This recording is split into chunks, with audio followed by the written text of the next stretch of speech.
ओम गुरुदेव दत्त. महाराष्ट्र राज्यातील पतित पावन पुण्यभूमी श्री क्षेत्र नारायणपूर, तालुका पुरंदर, जिल्हा पुणे येथील दत्तसेविकरी चंद्रकांत आबारासकर मी सत्संग व्यक्त करतो. विश्वविख्यात विश्वचैतन्य परमपूज्य श्री श्री श्री सद्गुरू नारायण महाराज श्री क्षेत्र नारायणपूर यांच्या कृपा आशीर्वादानं आणि टेंबे स्वामी महाराज यांच्या आधिपत्याखाली दत्त जयंती निमित्तानं महाराष्ट्रातून पायदिंड्या नारायणपूरला येत असतात. त्यापैकी अलिबाग ते श्री क्षेत्र नारायणपूर, पेन, खोपोली, कामशेत, पिंपरी चिंचवड उपनगरातून पुणे सासवड मार्गे नारायणपूरला दत्त जन्म सोहळा या दिवशी दिंड्या पोचतात. अलिबाग ते नारायणपूर पायदिंडी दत्त महाराजांच्या नामघोषात भक्तगण, प्रचार व प्रसार दिंडीतील दत्तभक्त विनेकरी पासलकर बापू यांच्यासह सर्व भक्तगण गेली 30 वर्ष प्रवास करीत आहेत.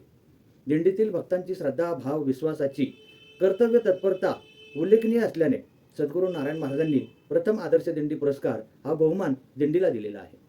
हा बहुमान पायदिंडीतील सर्व भक्तांसह पायदिंडीचा असून इतिहासात नोंद घेण्याजोगा आहे. नारायणपूर क्षेत्राचे अधिपती सद्गुरू नारायण महाराज यांनी प्रथम भुईंज येथे भृगु ऋषींचा जीर्णोद्धार केला.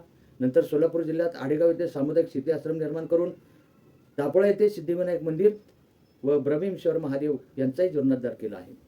आणि या भारत भूमातेचे दर्शन व साक्षात्कारानंतर भारत देशात पहिले शिवदत्तधाम मध्य प्रदेश, दुसरे अनुसया दत्तधाम कन्याकुमारी, तिसरे ब्रह्मदत्तधाम कलकत्ता आणि चौथे अत्रीधाम उत्तराखंड या 4 राज्यात दत्त मंदिराचा जीर्णोद्धार करून दर्शनासाठी मंदिर लोकार्पण करण्यात आले आहे व माणसातला माणूस जागा केला आहे.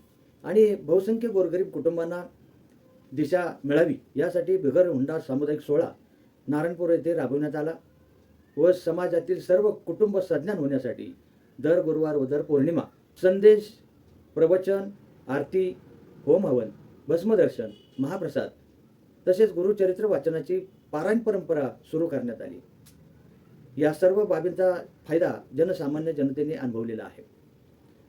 सद्गुरू अण्णा महाराजांचे विचार आणि परंपरा अखंड सुरू राहावी यासाठी सद्गुरू नारायण महाराज, गुरु शिष्य परंपरा व सोबत असणारे भक्तगण त्यांची जोपासना करून उजळणी घेण्याची जबाबदारी, ज्ञानार्जन व आध्यात्मिक साठवण क्षमता असणारे सनातन धर्माचे पालन करण्याची सर्वस्वी जबाबदारी व अभ्यासू व्यक्तिमत्व पोपट हनुमंत बोरकर म्हणजेच सद्गुरू टेंबे स्वामी महाराज यांच्याकडे सुपूर्द केले आहे.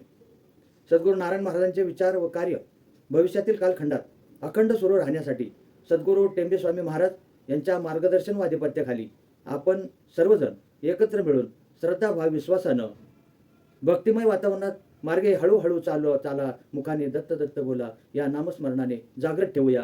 गुरुदेव दत्त, गुरुदेव दत्त, गुरुदेव दत्त.